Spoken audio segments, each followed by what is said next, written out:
প্রিয় দেশবাসী, আসসালামু আলাইকুম। অন্য অন্য জাতির প্রতি পর্যায়ক্রমে আদাব। নিরাপদ সড়কের প্রত্যাশায় প্রতিদিন খবরের কাগজ খুললে বা সোশ্যাল মিডিয়ায় চোখ রাখলে যে খবরটি আমাদের নিয়মিত চমকে দেয় তা হলো সড়ক দুর্ঘটনা। এটি কোনো বিচ্ছিন্ন ঘটনা নয়, বরং এটি একটি মরণ ফাঁদ। প্রতিদিন নিয়ম করে কারো না কারো বাবা মা, স্বামী স্ত্রী, সন্তান, ভাই বোন কিংবা আত্মীয় স্বজন সড়ক দুর্ঘটনায় মারা যাচ্ছেন। কেড়ে নেওয়া হচ্ছে কারো উজ্জ্বল ভবিষ্যৎ, কেউ হারাচ্ছেন কর্মক্ষমতার শেষ সম্বল। আমরা কি কখনো ভেবে দেখেছি যে এই মৃত্যুগুলোর দায় কার? সড়ক দুর্ঘটনা কেবল দুর্ঘটনাই নয়, এটি অনেকাংশেই হত্যাকাণ্ড। যেমন অপরিকল্পিত রাস্তা, ত্রুটিপূর্ণ যানবাহন, অদক্ষ বা লাইসেন্সবিহীন রাস্তা, ত্রুটিপূর্ণ যানবাহন, অদক্ষ বা লাইসেন্সবিহীন চালক এবং ট্রাফিক আইন অমান্য করার প্রবণতা, এসবই আমাদের প্রতিদিন মৃত্যুর মুখে ঠেলে দিচ্ছে।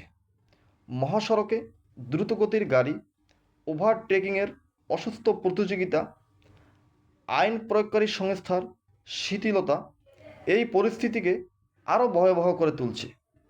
প্রতিটি দুর্ঘটনার পরে তদন্ত কমিটি গঠিত হয়, দীর্ঘশ্বাস পরে, মানববন্ধন হয়, কিন্তু কাজের কাজ কিছুই হয় না। বিচারহীনতায়, সংস্কৃতির কারণে অপরাধীরা পার পেয়ে যায়, আর সাধারণ মানুষ সড়কে রক্ত দিয়ে যায়। আসলে আমরা আর কতগুলো লাশের মিছিল দেখতে চাই? কতগুলো পরিবারকে নিঃস্ব হতে দেখতে চাই? আমাদের দাবি স্পষ্ট: সড়কে শৃঙ্খলা ফিরিয়ে আনতে হবে, ট্রাফিক আইনের কঠোর প্রয়োগ নিশ্চিত করতে হবে, অদক্ষ চালকদের লাইসেন্স বাতিল এবং ফিটনেসবিহীন গাড়ি রাস্তায় নামা বন্ধ করতে হবে, চালকদের বেপরোয়া মনোভাব দূর করতে তাদের প্রশিক্ষণ ও সচেতনতা বৃদ্ধি করতে হবে।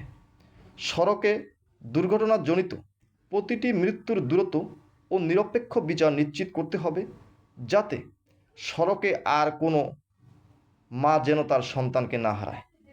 সবাইকে ধন্যবাদ।